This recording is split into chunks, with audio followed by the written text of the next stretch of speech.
Pessoal, vamos lá. Correção da lista de exercícios de dilatação dos líquidos que eu passei na aula passada. Número 1. Um recipiente de alumínio tem 100 centímetros cúbicos. Isso aqui é o volume do recipiente. Ele tem 100 centímetros cúbicos, o volume inicial. Está completamente cheio de um éter a 20 graus Celsius. Então, se o recipiente está cheio de éter, isso aqui é o volume inicial, tanto do recipiente quanto do líquido, que é o éter. E os dois estão a 20 graus Celsius. Então, temperatura inicial, 20 graus Celsius. Sabendo que o coeficiente de dilatação linear do alumínio, ele falou que era um recipiente de alumínio, então é um sólido, é o recipiente, então, e é linear, então o alfa do recipiente é aquilo ali, 24 vezes 10 dá menos 6, depois tem que multiplicar por 3 para achar o gama, porque o sólido normalmente ele é dado, é o linear, que é o alfa, né? E o coeficiente de dilatação volumétrico do éter, o éter é o líquido, o gama, o líquido só tem gama, então gama do líquido, ou seja, gama real, a palavra real e líquido, ou total do líquido, é a mesma coisa, está em dilatação dos líquidos. Então quando ele diz que o gama do líquido é 165,6 vezes 10 na menos 5, ele está dizendo que o gama real, que é o total que o líquido vai dilatar, né? O gama dele é 165,6 vezes 10 na menos 5, que é o gama responsável por essa dilatação. Então eu tenho o coeficiente de dilatação linear do recipiente e tem o coeficiente de dilatação volumétrico do líquido. E ele diz assim, ó, o conjunto éter e recipiente é aquecido até 60, então a temperatura final é 60. Então, letra A, determine a dilatação do recipiente. Dilatação do recipiente é ΔV do recipiente, é igual a VI vezes gama vezes ΔT. O VI e o ΔT é o mesmo, tanto para o recipiente como para o líquido, o que muda é o gama. Só que o gama aqui, o recipiente ele deu o alfa, então eu multiplico por 3, ó, 3 vezes 24 vezes 10 na menos 6, multiplico 3 pelo 24, dá 72. E o 10 na menos 6 continua, então o volume inicial é 100, o gama do recipiente é o 72 vezes 10 na menos 6, que é o 24 vezes 10 na menos 6 vezes 3, e o ΔT é a temperatura final, que é 60, menos a inicial, que é 20. Como é que eu resolvo isso aqui? Primeiro eu diminuo, 60 de 20 vai ficar 40, e aí eu vou multiplicar esse 40 pelo 72 e pelo 100, não uso 10 na menos 6. Aí isso aqui vai dar 288 mil, e aí vezes 10 na menos 6, certo? Continuando, se eu multiplicasse 40 vezes 72 vezes 100, daria 288. O 10 na menos 6 continua. Aí, para tirar o 10 da menos 6, eu puxo 6 vezes a vírgula para a esquerda. A vírgula está aqui, ó. Eu puxo 1, 2, 3, 4, 5, 6. Aí eu boto um zero na frente, ó. Dá 0,288. Isso é o que o recipiente dilatou. Agora, na letra B, ele pede a dilatação do líquido. Ou seja, eu faço a mesma conta, só que agora eu vou fazer a dilatação real, ó, do líquido. Eu troco aqui onde eu tinha recipiente, eu boto real, o líquido. Então eu quero a dilatação do líquido. O volume é o mesmo, 100. O líquido estava dentro do recipiente e estava enchendo totalmente o recipiente que tinha 100. Então quer dizer que o líquido também tem 100.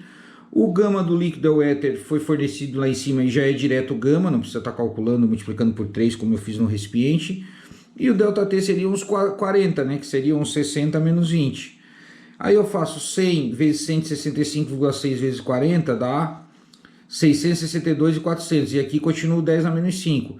Para tirar esse 10 a menos 5, eu puxo 5 vezes a vírgula para a esquerda, porque aqui é negativo. A vírgula está no final do número, quando não tem. Então eu puxo 1, 2, 3, 4, 5. Ficaria 6,624. Olha aqui. O líquido dilatou só 0,288. Olha o líquido. 6,624. Bem mais, ó. Aí na letra C ele pergunta qual a dilatação aparente do éter. Aí basta eu fazer essa fórmula aqui, ó. Ou seja, quando ele pergunta qual a dilatação aparente, ele quer saber quanto que transbordou aqui, ó. Ora, se o recipiente aumentou isso aqui e o líquido tende a aumentar isso aqui tudo, o que transborda é a diferença dos dois. Então foi aí que eu fiz essa fórmula, que foi passado para vocês. Ó, o tanto que transborda ou a dilatação aparente, basta eu pegar o total do líquido e ver o que ficou dentro do recipiente. Se eu pegar do total e tirar o que ficou dentro do recipiente, eu vou ter o que transbordou, que é aparente. Então esse aqui é a letra B, o resultado da B, 6,624, e esse aqui é o resultado da A. Se eu diminuir os dois, transbordou 6,336. As unidades são todas centímetros cúbicos da dilatação, porque aqui ele deu o volume inicial em centímetro cúbico, ok? Se tiver alguma dúvida, pode perguntar depois no WhatsApp, no privado, tá?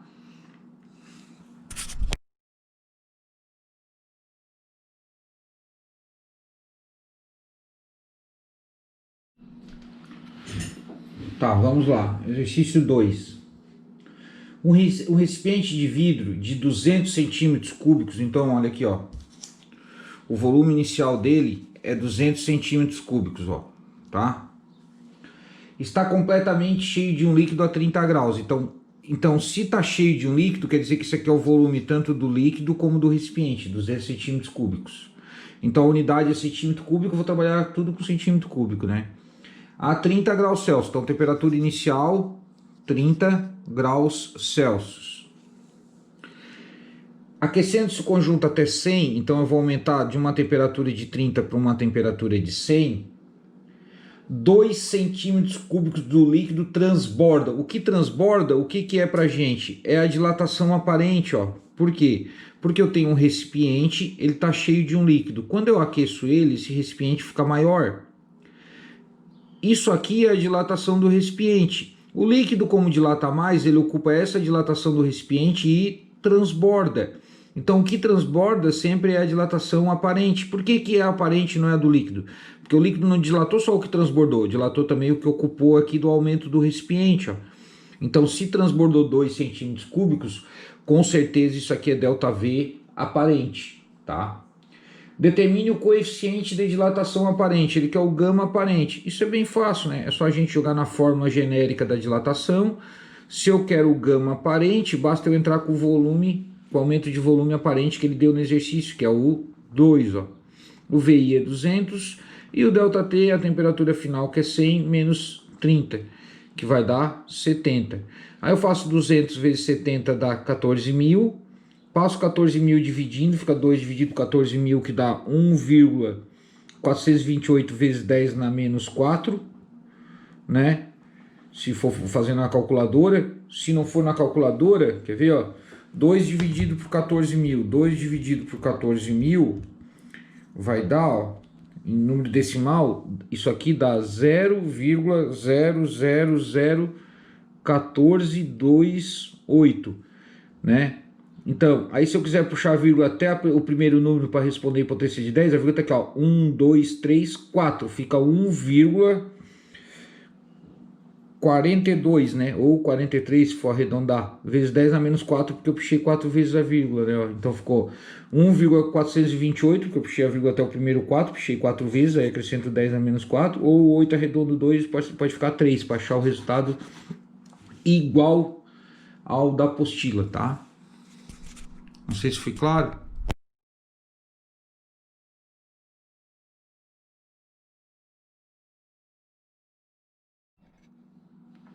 Três. Um posto de gasolina recebeu 5.000 litros. Isso aqui é o volume inicial que o posto recebeu de gasolina. No dia que sua temperatura era 35, temperatura inicial 35. Quando vendeu, a temperatura média da gasolina havia baixado para 15. Olha, se a temperatura baixou, o que acontece com o volume da gasolina? Diminui. Então, em vez dele ter 5.000 litros de gasolina para vender, quando eles entregaram 5.000 litros, mas estava calor. Quando ele vendeu no frio, ele não tem mais 5.000 litros. A gasolina contraiu, ele deixou de vender um pouco de gasolina. Aí ele diz assim, ó, sendo o coeficiente de dilatação volumétrico da gasolina, ou seja, o gama real, né? Porque quando eu estou falando em coeficiente de dilatação da gasolina, que é o líquido, eu estou falando em gama real. Vale 1,1 vezes 10 na menos 3, determine o prejuízo do posto em litros. O que ele quer de prejuízo? O prejuízo do posto em litros é o que contraiu de volume real do líquido, ou seja, ele quer a dilatação real do líquido, só que essa dilatação não vai ser um aumento de volume, sim uma redução de volume, por isso que é prejuízo.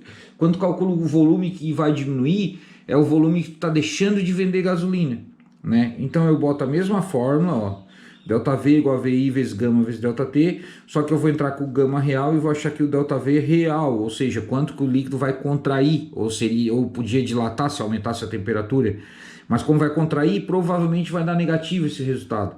Então o VI é 5.000, O gama do recipiente é 1,1 vezes 10 na menos 3, que ele tinha dado. E aqui está o segredo, ó, o ΔT final é menor do que o inicial, é 15 menos 35, que dá menos 20. Faço 5.000 vezes 1,1 vezes menos 20, vai dar menos 110.000. E aqui tem o 10 na menos 3. Para tirar esse 10 na menos 3, eu puxo, a vírgula está aqui no final, eu puxo 3 vezes, ó. Vai sobrar só 110 litros negativo.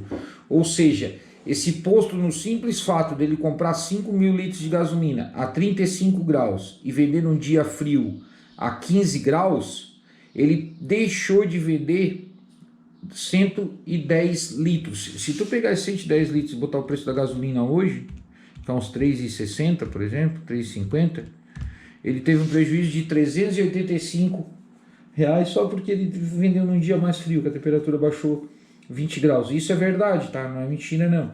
Como ele vai ter lucro se ele comprar num dia frio e vender num dia quente, ok?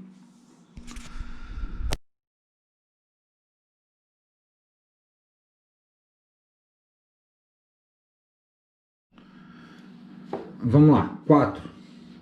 Um tubo de vidro graduado em décimos de centímetros cúbicos contém água a 10 graus Celsius. Um técnico lê um volume de 60 centímetros cúbicos. Vamos supor que eu tenho aqui tipo um becker daquele, um tubo graduado em centímetros cúbicos. Ele marca aqui o volume que tem. E ele diz que a 10 graus Celsius, o técnico lê aqui no risquinho, ó, 60 centímetros cúbicos. Isso aqui é o volume inicial dele. Então tá aqui, ó, já botei aqui, ó, volume inicial 60 centímetros cúbicos a 10 graus Celsius. Aquecendo-se a água até 90, o técnico lê 60,85, ou seja, aumenta a temperatura, ó. Eu jogo o calor aqui e aumenta a temperatura. Aí o que acontece com o volume de líquido? Sobe e aí passa a marcar aqui, ó, 60,85. O que é isso? É o volume final do líquido. Então aqui eu tinha o volume inicial de 60, agora eu vou ter um volume final de 60,85. Determine o coeficiente de dilatação volumétrico da água. É isso que ele quer, determine o coeficiente de dilatação volumétrico da água, ou seja, ele quer o coeficiente de dilatação volumétrico da água. A água é o líquido é real, então ele quer o gama real. E ele deu o gama do vidro, que é o recipiente, né? O gama do recipiente, que é 0,00003. Primeiro, se eu quero o gama real, eu posso usar essa fórmula aqui, ó. Gama real é o gama do recipiente mais o gama aparente. O gama do recipiente eu tenho aqui, ó. Eu quero o gama real, só que eu não tenho um aparente. Mas o que acontece? Esse volume que subiu aqui, ó, de 60 para 60,85, eu consigo calcular o ΔV. Basta eu diminuir o volume final do volume inicial, que foi o que eu fiz aqui, ó. Se eu pegar o volume final e diminuir do inicial, eu vou ter o aumento do volume, que é 0,85. Claro, se for de 60 para 60,85, aumentou 0,85. Só que eu preciso saber que tipo de dilatação é essa. Essa dilatação é dilatação aparente, real ou do recipiente? É a dilatação aparente. Por quê? Porque é a que subiu o nível. Aí você pode dizer assim, ah não, mas é a dilatação do líquido. Não é, porque quando eu aqueci aqui, o recipiente ficou maior, ó. E o líquido ocupou esse aumento do recipiente e ainda subiu. Então esse 0,85 é só o que subiu aqui, ó. Não é tudo, o líquido ainda dilatou mais um pouco, ó. Então esse 0,85 é a dilatação aparente. Aí eu venho naquela fórmula que a gente estava usando, ó, ΔV igual a VI vezes ΔT, eu entro com aparente aqui, ó, para achar o gama aparente para eu botar aqui, ó. Então a dilatação aparente é 0,85, o volume inicial tanto do líquido como do recipiente era 60, o gama eu quero e o ΔT seria 90 menos 10, que eu coloquei aqui, 80. Como é que eu resolvo isso aqui? Faço 80 vezes 60 primeiro, dá 4.800, continua o gama aparente, passo o 4.800 dividindo aqui, ó, essa divisão dá 0,00177. Esse 0,00177 é o gama aparente, que aí eu boto aqui, ó, eu tinha o do recipiente, eu somo os dois, dá isso aqui. Na apostila tá em potência de 10, em potência de 10 tem que botar até o primeiro número, a vírgula tá aqui, ó. Eu faço 1, 2, 3, 4, puxei 4 vezes, fica 2,07 vezes 10 na menos 4, ou o 7 arredondo o 0 fica 1, então vai dar 2,1 vezes 10 na menos 4. Isso aqui tá certo, isso aqui tá certo e isso aqui tá certo, tá? Eu só cheguei aqui para mostrar que é igual da apostila ali, do exercício, ok? Quem tiver dúvida nesse exercício, não entendeu, me procura no privado, tá? Aí eu vejo ali que tá com dúvida e a hora que dá certo eu já respondo, tá? Valeu.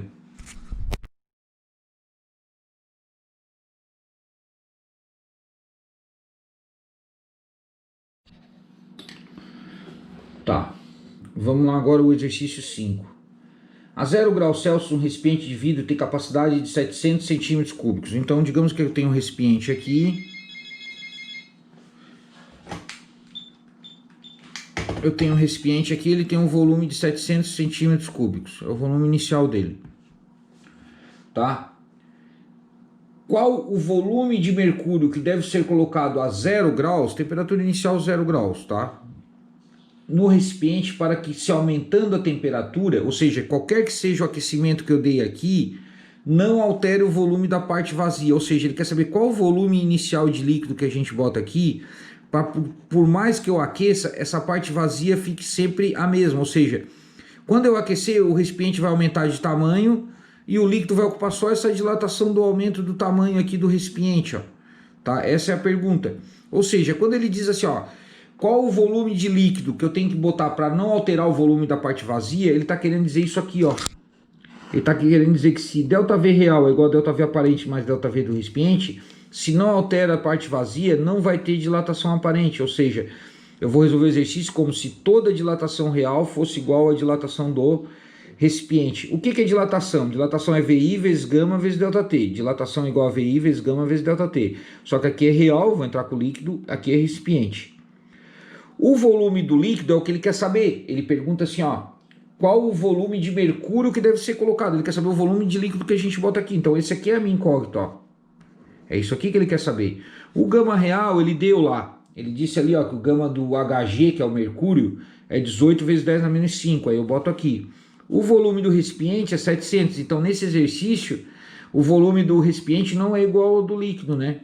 O gama do recipiente, ele já deu o gama direto, 25 vezes 10 na menos 6. Vocês notam que o gama do recipiente é sempre menor, né? Aqui o número é maior, mas aqui é 10 na menos 5, aqui é 10 na menos 6. E o ΔT ele não deu. Mas quando eu aquecer aqui o recipiente e o líquido, sempre vou aquecer os dois da mesma forma, com a mesma quantidade, com a mesma variação de temperatura. Então eu tenho números iguais aqui e aqui, ó. Então eu posso cortar, porque são números iguais. Então a conta fica assim, ó. Fica VI vezes 700 vezes o gama, né? Aí eu passo esse aqui para baixo dividindo, porque eu quero achar o VI e deixo ele sozinho, ó. E aí eu vou fazer 700 vezes 25, né? Ó, que é isso vezes isso, dividido por 18. Esse vezes esse dividido por 18 dá 972,22. O 10 na menos 6 está aqui, continua, ó. E o 10 na menos 5, como eu boto para o mesmo lado, ele fica mais, ó. Isso aqui é uma solução matemática, tá? Aí eu continuo com isso aqui e diminuo os índices. Conservo a base 10 que são iguais e diminuo os índices. Menos 6 mais 5 dá menos 1. Esse menos 1 manda puxar a vírgula uma vez para a esquerda. Ó. Aí eu puxo uma vez para a esquerda, o resultado é 97,2. Como eu entrei com o volume inicial em centímetros cúbicos aqui, o volume inicial de líquido que eu vou botar aqui dentro é 97,2. Ou seja, quando eu botar 97,2 aqui de líquido, qualquer que seja o aquecimento, a parte vazia aqui vai ficar sempre igual. O tanto que o líquido dilatar vai ser igual ao que o recipiente vai dilatar. Nunca vai alterar o volume da parte vazia, nunca vai ter ΔV aparente. Ok? Então quem tiver dúvida me procura no privado. E além dessa correção, desse vídeo de correção, eu vou passar mais uma espécie de uma prova, uma lista. Aí provavelmente essa vai valer para o segundo trimestre, tá? Não vai valer mais para esse. Essa lista que eu estou corrigindo aqui, eu vou recolher, né? Hoje, no caso quinta-feira, né? Eu vou publicar esse vídeo aqui provavelmente amanhã, que seria na sexta-feira, tá? Para esperar vocês entregar essa lista até meia-noite. Aí vai ser a nota de recuperação, a terceira nota de recuperação.